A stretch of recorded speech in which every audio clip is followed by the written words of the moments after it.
ఈరోజు మనం వచ్చేసి KG basmati rice, KG BPT బియ్యంతో కలిపి రెండిటితో కలిపి పలావ్ చేసేద్దాం. రెండు బియ్యంతో కలిపి ఒకటే పలావ్ చేసేద్దాం, విడివిడిగా కాదండి. కేజీ బీపీటీ బియ్యం, కేజీ బాస్మతి రైస్తో కలిపి పలావ్ చేసేసుకుందాం. ప్లీజ్ మీరందరూ మన వీడియో లైక్ చేయండి, షేర్ చేయండి, సబ్స్క్రైబ్ చేసుకోండి. ఎక్కడి నుంచి సార్ కామెంట్ చేయండి. పర్ఫెక్ట్ అంటే పర్ఫెక్ట్గా వచ్చింది పలావ్ అనమాట, నేను చెప్పిన కొలతల ప్రకారం చేసుకుంటే. ఇప్పుడైతే ఈ బాస్మతి రైస్ అండి, చెమ్ముతో కొలత తీసుకుంటున్నాను. నీళ్ళు కొలత పోయాలి కాబట్టి చెమ్ముతో కొలత తీసుకుంటున్నాను. తల కొట్టి 2 చెమ్ములేని బీపీటీపీ. ఇప్పుడు ఈ నానబెట్టకూడదు అనమాట, ఈ పక్కన వేసుకోవాలి కొలత పెట్టుకున్నాం కాబట్టి. ఇప్పుడు ఈ బీబీటీ బియ్యం బాస్మతి రైస్ పక్కన పెట్టేసుకొని బీబీటీ బియ్యం కూడా సేమ్ 2 చెమ్ములు, తల కొట్టి 2 చెమ్ములు తీసుకొని నీళ్లు పోసేసానండి. శుభ్రంగా నానాలి బియ్యం అనేవి. బీబీటీ బియ్యం నానాలి, బాస్మతి రైస్ ఇప్పుడే నానబెట్టుకోకూడదు. ఎప్పుడు నానబెట్టుకోవాలనేది చెప్తాను నేను. ఈ 2 పక్కన పెట్టేసి నేను కట్టెల పొయ్యి మీద చేస్తున్నాను అండి. వెనక వైపు ఈరోజు కొంచెం గ్యాస్ పొయ్యి మీద కాదు, మా ఇంట్లోనే వెనక వైపు కొంచెం మెల్ల ఉంది, ఆ మెల్ల మీద చేసేస్తున్నా. కట్టెల పొయ్యి అయితే పెట్టేసుకుని ముందుగా అన్నీ ప్రిపేర్ చేసేసుకున్నాను అనమాట.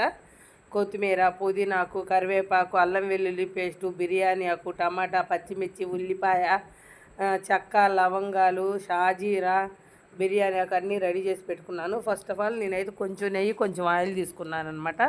100 గ్రాముల నెయ్యి, ఒక 50 గ్రాములు సుమారు ఆయిల్ తీసుకున్నాను అనమాట. ఇప్పుడు వచ్చేసి దీంట్లో షాజీరా, చెక్క, లవంగాలు, యాలుకలు, బిర్యానీ ఆకు వేసేసాను. ఇవి కొంచెం వేగంగానే పచ్చిమిర్చి వేయాలి. పచ్చిమిర్చి నేనేం చేయలేదండి, డైరెక్ట్గానే వేసాను.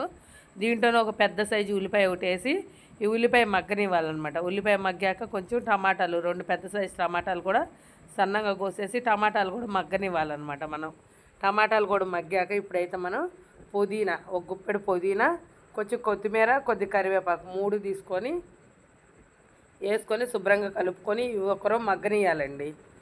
ఈ కొత్తిమీర, పుదీనా, కరివేపాకు అనేది మనకు మగ్గాక ఇప్పుడు దీంట్లో కొంచెం పెరుగు, కొంచెం పాలు పోస్తాను. ఎంతెంత పోస్తాను అనేది చూపిస్తాను మీకు. ఇప్పుడు అల్లం వెల్లుల్లి పేస్ట్ అనమాట, చాలా లైట్ మసాలా వేస్తున్నా, ఎండలు బాగా ఎక్కువగా ఉన్నాయి కాబట్టి 2 స్పూన్లే తీసుకున్నాను అల్లం వెల్లుల్లి పేస్ట్. ఎక్కువ తీసుకోలేదండి, 2 స్పూన్లు అల్లం వెల్లుల్లి పేస్ట్ తీసుకొని అల్లం వెల్లుల్లి పేస్ట్ బాగా వేగాక మనకు ఆ పచ్చివాసన అంతా పోయాక ఒక 50 గ్రాములు ఎండు కొబ్బరి మెత్తగా మిక్స్ చేసి పెట్టుకున్నానండి. 50 గ్రాములు ఎండు కొబ్బరి, ఒక పావు టీ స్పూన్ జీలకర్ర పొడి, ఒక పావు టీ స్పూను ధనియా పౌడర్ వేసాను. ఇప్పుడు పెరుగు వచ్చేసి 100 గ్రామ్స్, 100 గ్రాములు పెరుగు తీసుకున్నానండి నేను. 100 గ్రాములు అవన్నీ వేగాక 100 గ్రాములు పెరుగు తీసుకున్నాను. ఒక గిద్ద పాలు తీసుకున్నాను. గిద్ద పాలు అంటే మీ అందరికీ తెలుసు కదా, ఒక టీ కప్పు పాలు అనమాట. ఒక టీ కప్పు సుమారు పాలు, ఒక 100 గ్రాములు పెరుగు తీసుకొని శుభ్రంగా యాగనివ్వాలండి. దీన్ని స్మెల్, పచ్చి వాసన అంతా పోయి నూనె బాగా పైకి తేలే విధంగా యాగాలన్నమాట. చూసారా, నూనె అయితే పైకి తేలిపోతుంది మంచిగా. నాకైతే ఒక 3 నిమిషాలు పట్టింది ఇదంతా యాగటానికి. ఇప్పుడు దీంట్లో కొంచెం ఉప్పు వేసేసుకుందామండి. మనమైతే దీంట్లో కొద్దిగా ఉప్పు వేసేసి మనమైతే నీళ్ళు పోసేసుకుందాం. ఇప్పుడు నీళ్ళు అయితే పోస్తున్నా కదండి, నేను కొలత చెప్తున్నా చూడండి. ఫస్ట్ 2 డబ్బాలు మంచి బియ్యానికి వచ్చేసి 4 చెమ్ములు నీళ్ళు. 2 చెమ్ములు తీసుకున్నా కదా మామూలు బియ్యం, రోజు వాడుకునే బియ్యం, దానికి 4 చెమ్ములు నీళ్ళు. బాస్మతి రైస్ 2 డబ్బాలు తీసుకున్నాక దానికి 3 చెమ్ములు నీళ్ళు. మొత్తం 7 చెమ్ములు నీళ్ళు పోసుకున్నానండి నేను. మొత్తం 7 చెమ్ములు నీళ్ళు పోసి ఉప్పు చాలపోతే ఉప్పు వేసుకొని మళ్ళీ మూత పెట్టేసుకున్నానండి. ఎసురు తెరలిని మనకి, ఎసురు తెరలేదండి, ఇప్పుడే ఎసురు పోసింది. ఎసురు పోసి ఇప్పుడు బాస్మతి బియ్యంలో నీళ్ళు పోసాను. ఎసురు పోసిన వెంటనే బాస్మతి బియ్యంలో నీళ్ళు పోస్తే ఎసరు తెరలటానికి మనకి 3-4 నిమిషాలు పట్టింది. 3-4 నిమిషాలు నాని అంతే. ఆ బియ్యం ఎక్కువసేపు నానబెట్టలే బాస్మతి బియ్యం. ఇప్పుడు ఎసురు కూడా వచ్చేసినాయి మనకి, అందుకని నేను వడగిన్నెలో తీసుకుంటున్నాను.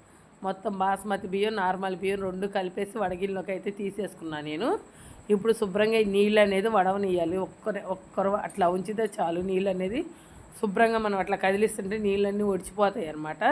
ఇదిగో చూసారా, ఎసరు కూడా మనకు మంచిగా తెరిలిపోయింది. ఇంక ఇప్పుడు ఈ బియ్యం అనేది మొత్తం కలిపి ఎసట్లేదు. నేను అలా ఎందుకు అంటున్నానంటే బాగా ఆవిరి వస్తుంది, ఫోన్ కనిపిస్తుందా లేదా అని అలా అన్నా అనమాట. ఇప్పుడు శుభ్రంగా నీళ్ళల్లో బియ్యం అనేది వేసేసి ఒకసారి మొత్తం కలిపేసుకోవాలండి. కలిపేసుకొని ఉప్పు సరిపోయిందా లేదా చెక్ చేసుకొని ఉప్పు కూడా వేసుకోవాలన్నమాట మీరు. నాకైతే ఉప్పు సరిపోయిందండి, చూసారు కదా. ఇప్పుడు ఇది మూత పెట్టేసుకోవాలి. మూత పెట్టేసుకొని మధ్య మధ్యలో 1-2 సార్లు కలుపుకుంటూనే ఉన్నాను. నేను 4 పక్కల మంట బాగానే తగులుతుందండి, నాకైతే కట్ల పొయ్యి మీద వండుతున్నా కదా. ఇప్పుడైతే నీరు మొత్తం ఇనిగిపోయిందండి, ఇంకా కొంచెం నీరు ఉందన్నమాట. పెద్ద మంట వస్తుంది కాబట్టి నేను పైన కొత్తిమీర వేసేసి ఇంకా అన్నం అనేది దించేసి దాని మీద నిప్పులు వేస్తున్నాను అనమాట. నిప్పులేసి బొరువు పెట్టుకుంటే మనకు ఆవిరి అనేది బాగా తీసిద్ది అడుగంటకుండా. రకరకాలుగా చేస్తున్నా నేను, ఇలానే చేయాలి అని ఏం లేదు, నాకు ఎలా తోచితే అలా చేస్తుంటాను. కానీ పర్ఫెక్ట్గా వచ్చింది, చాలా చాలా బాగా వచ్చింది, టేస్టీగా వచ్చింది. ఎప్పుడు చేసినా సరే ఇవాళ పాడైపోయింది, ఎంత తేలిగ్గా చేసినా ఇలా పాడైపోయింది అనుకోవడానికి లేదు. చాలా చాలా బాగా వచ్చింది. పలావు చికెన్ కూడా పర్ఫెక్ట్గా వండుతాను అనమాట నేను. చూస్తారు కదా, ఇంక ఇప్పుడు నిప్పులు వేసి దీన్ని ఒక పక్కన పెట్టేసుకుంటాను. మళ్ళీ పొయ్యి మీద నేనైతే చికెన్ చేయాలన్నమాట. దానికోసం పక్కన పెట్టేసి ఒక గట్టిగా ఒక ఇటుకరాయి అనేది బరువు పెట్టేసి ఖచ్చితంగా 7 నిమిషాల సేపే ఉంచాను.